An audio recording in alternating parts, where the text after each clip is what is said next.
गुलाम बनाकर रखने के लिए 34,735 कानून बनाए। उनमें से एक कानून है जिसका नाम है IPC, हम उसे कहते हैं इंडियन पीनल कोड।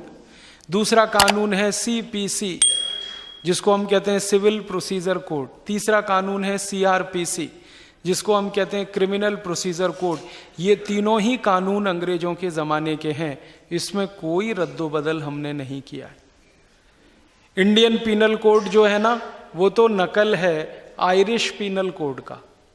अंग्रेजों के देश ब्रिटेन ने एक देश आयरलैंड को गुलाम बना के रखा हुआ है। आपको मालूम है, इंग्लैंड के पास एक छोटा सा देश है, उसका नाम है आयरलैंड।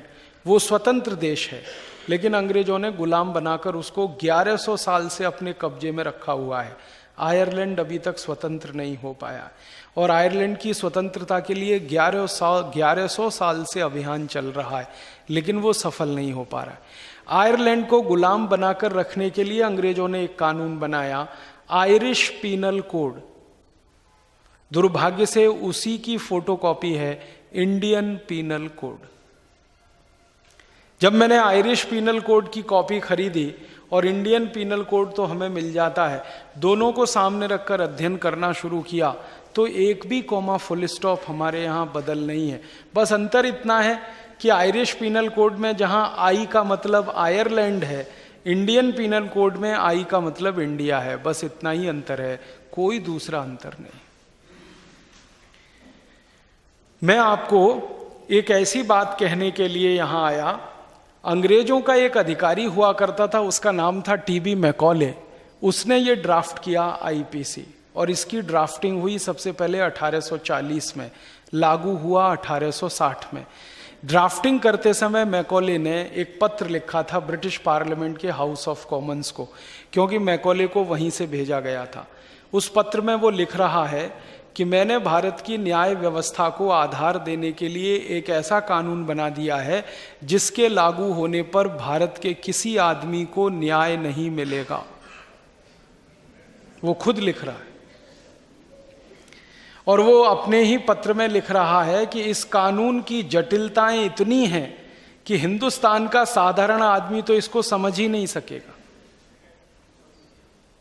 और तीसरी बात वो लिखता है कि जिन भारतवासियों के न्याय के लिए ये बनाया गया है, उन्हीं को ये कानून सबसे ज्यादा तकलीफ पैदा करेगा। चौथी बात वो लिखता है कि भारत की जो पुरानी न्याय व्यवस्था कुछ हुआ करती थी, उसको ये संपूर्ण जड़ से खत्म कर देगा। और पांचवी बात वो कहता है कि जब भारत के लोगों को न्याय नहीं मिलेगा, तभी हमारा राज्य भारत पर मजबूती से स्थापित होगा। IPC की ड्राफ्ट करने वाला मैकॉले ये कह रहा है, और उसकी बात आज़ादी के 62 साल के बाद हमें सच होती हुई दिखाई दे रही। IPC पूरा का पूरा अंग्रेजों का बनाया हुआ ड्राफ्ट है, जिसके आधार पर इस देश में न्याय व्यवस्था चल रही है। परिणाम जानते हैं क्या है? इस न्याय व्यवस्था में 3.5 से 4 करोड़ मुकदमे पेंडिंग हैं अलग अलग अदालतों में, उनके फैसले नहीं हो पा रहे। 10 करोड़ से ज़्यादा लोग न्याय के लिए भटक रहे हैं। लोअर कोर्ट में, हाई कोर्ट में, सुप्रीम कोर्ट में 10 करोड़ से ज़्यादा लोगों को न्याय की उम्मीद है, लेकिन न्याय मिलने की दूर दूर तक कोई आशा नहीं है। कारण क्या है? IPC का आधार ही ऐसा है कि वो न्याय नहीं दे सकता। और एक गहरी बात मैकॉले कहता है, वो ये कहता है कि ये कानून लागू होने के बाद भारतवासी ये अपेक्षा करेंगे कि उनको न्याय मिले। न्याय तो कहीं नहीं मिलेगा, उनके मुकदमों का फैसला होगा, न्याय नहीं मिलेगा। मुकदमे का निपटारा होना अलग बात है, केस का डिसीजन आना एक अलग बात है, केस का जजमेंट आना एक अलग बात है, और न्याय मिलना बिल्कुल अलग बात है। तो वो खुद ही कह रहा है कि इससे तो न्याय मिलेगा नहीं। अब इतनी साफ बात जिस मैकॉले ने IPC के बारे में लिखी है, उस IPC को हिंदुस्तान की संसद ने आज़ादी के 62 साल के बाद भी नहीं बदला, वो वैसे का वैसा ही चल रहा है। यही हाल CRPC का है, यही हाल CPC का है, यही हाल हिंदुस्तान के एक कानून का है जिसका नाम है इंडियन पुलिस एक्ट 1860 का बना हुआ ये कानून है। अंग्रेजों ने ये कानून बनाया था भारतवासियों पर दमन और अत्याचार करने के लिए। आजादी के 62 साल के बाद भी वही हो रहा है, दमन और अत्याचार। इस कानून में हर पुलिस अधिकारी को राइट टू ऑफेंस है, पिटने वाले को राइट टू डिफेंस नहीं है, क्योंकि ये गुलामी के दौर का कानून है। इसमें हम कोई संशोधन नहीं कर पाए 62 साल के बाद। एक इंडियन सिविल सर्विसेज एक्ट है जिसमें इतना ही संशोधन हुआ है कि वो इंडियन सिविल सर्विसेज एक्ट से होकर इंडियन एडमिनिस्ट्रेटिव एक्ट हो गया है, बाकी उसमें कुछ बदला नहीं है। वैसे की वैसी धाराएं, वैसे के वैसे सारे बंद और उपबंध उस कानून के हैं। एक इंडियन फॉरेस्ट एक्ट है, बड़ा अद्भुत कानून है। साधारण आदमी लकड़ी नहीं काट सकता, अगर काटे तो जेल हो जाए उसको। भारत का कोई साधारण आदमी गलती से जंगल में चला जाए और कुछ लकड़ी ले आए, क्या करने के लिए? चूल्हा जलाने के लिए, आग जलाने के लिए, रोटी बनाने के लिए। साधारण आदमी जंगल से लकड़ी लाकर अगर ये काम करे तो अपराध है। लेकिन कोई ठेकेदार इस देश में जंगल के जंगल साफ कर दे, कोई फर्क नहीं पड़ता इस देश में, जंगल के जंगल साफ कर।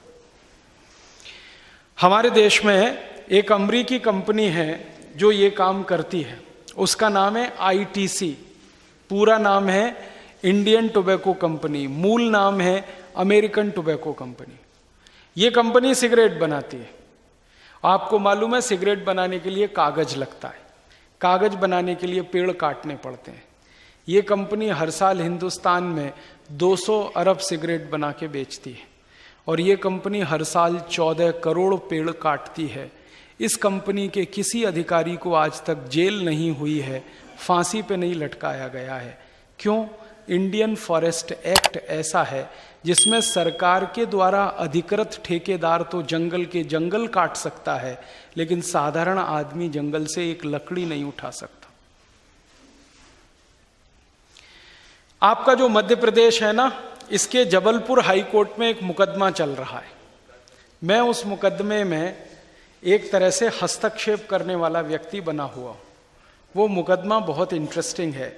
एक बूढ़ी महिला है, जबलपुर में रहती है, उसके ऊपर फॉरेस्ट डिपार्टमेंट ने मुकदमा किया हुआ है।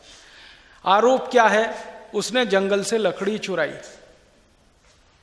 उस महिला को जब अदालत में पेश किया गया तो जज के सामने उसने एक ही सवाल पूछा जिसका जवाब किसी के पास नहीं है।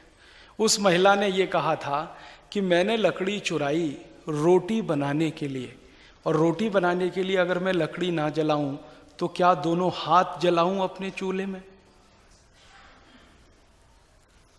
किसी के पास जवाब नहीं। और हमने उसकी वकालत करते हुए कोर्ट के सामने कहा कि इस महिला ने 2 लकड़ी चुराई है और चूल्हे में जलाई है और 2 रोटी बनाई है, तो इसको जेल भेजने की आप तैयारी कर रहे हैं। यहाँ ITC नाम की कंपनी हर साल 14 करोड़ पेड़ काट रही है, उसके गिरेबान पर हाथ डालने की हिम्मत आपके अदालत में भी नहीं है। क्यों? पैसे वाली कंपनी है, अमेरिका की कंपनी। तो कानून जो बने हुए हैं वो इस हिसाब से बने हुए हैं कि साधारण आदमी को आप जितनी प्रताड़ना दे सकते हैं, साधारण आदमी को जितना दुख दे सकते हैं दे दो, विशेष आदमी को आप छू भी नहीं सकते उस कानून की ताकत से। ऐसा इंडियन फॉरेस्ट एक्ट है। ऐसे ही हमारे यहां लैंड रेवेन्यू एक्ट है, ऐसे ही हमारे यहां लैंड एक्विजिशन एक्ट है। एक अंग्रेज आया इस देश में, उसका नाम था डलहौजी। डलहौजी को भेजा गया ब्रिटिश पार्लियामेंट से एक ही काम करने के लिए कि भारत के किसानों के पास जितनी जमीनें हैं वो सब छीन कर ईस्ट इंडिया कंपनी को दे दो।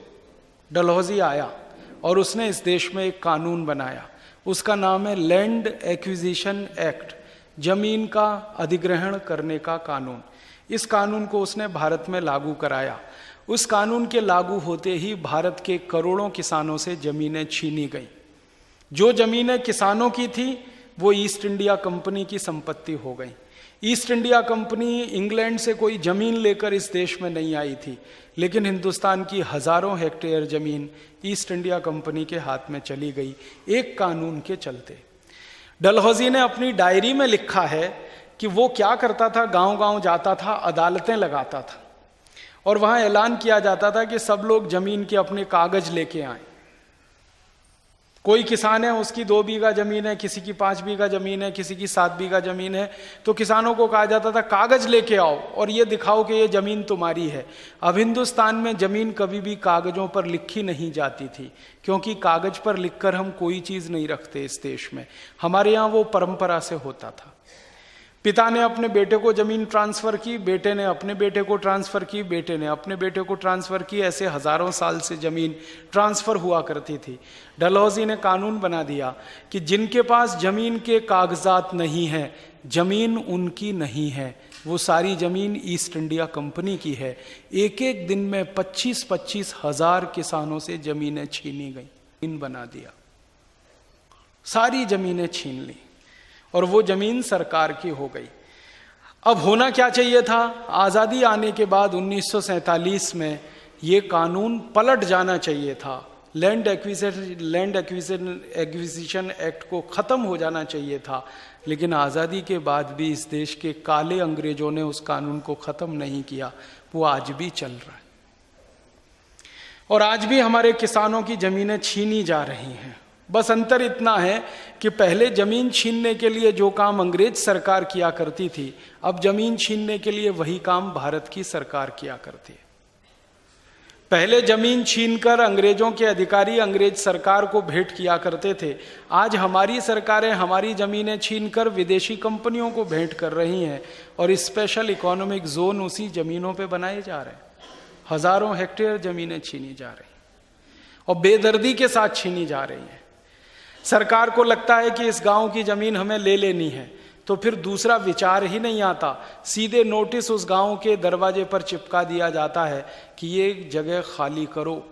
लोग कहते हैं हम हजारों साल से यहाँ रहते हैं, वो कहते हैं इससे क्या फर्क पड़ता है, दूसरे गांव में जाकर रहो, विस्थापन करो, अपनी जगह से उजड़ जाओ, अपने गांव से उजड़ जाओ, अपने परिवार से उजड़ जाओ। सरकार को ये जमीन चाहिए क्या करने के लिए? इस पर शराब का कारखाना लगाना है, इस पे जुआ घर खोलना है, इस पे कोई सिनेमा घर बनाना है, या कोई भी काम करना है। लोगों की हां या ना का कोई फर्क नहीं, कोई प्रश्न ही नहीं। जिनकी जमीन है उनकी हां और ना का कोई प्रश्न नहीं, सीधे नोटिस और नोटिस के बाद जमीन खाली करो। ऐसे ही अत्याचार करके अंग्रेज जमीन छीना करते थे। और जब लोग मना कर देते हैं अपनी जमीन से हटने के लिए, तो पुलिस आती है, मार मार के डंडे उनको वहां से हटाती है, हाथ पैर उनके तोड़े जाते हैं, सिर उनके फोड़े जाते हैं, गोलियां चलाई जाती हैं, लोगों की हत्याएं की जाती हैं। ये हमारी आंखों से हम देखते हैं आज़ादी के 62 साल में। इसी देश में नंदीग्राम होते हैं, इसी देश में सिंगूर होते हैं, जहाँ के लोग चाहते नहीं कि हम हमारी ज़मीन को छोड़ें, वहाँ गोलियां चलाकर, लाठियां बरसाकर उनसे ज़मीनें छुड़वा ली जाती। आपको लगता है ये देश आज़ाद हो गया? मुझे तो नहीं लगता। अंग्रेजों की सरकार ऐसा अत्याचार करती थी, बर्बरता करती थी जमीन छीनने के लिए, हमारी सरकार भी वही अत्याचार करे, वही बर्बरता करे।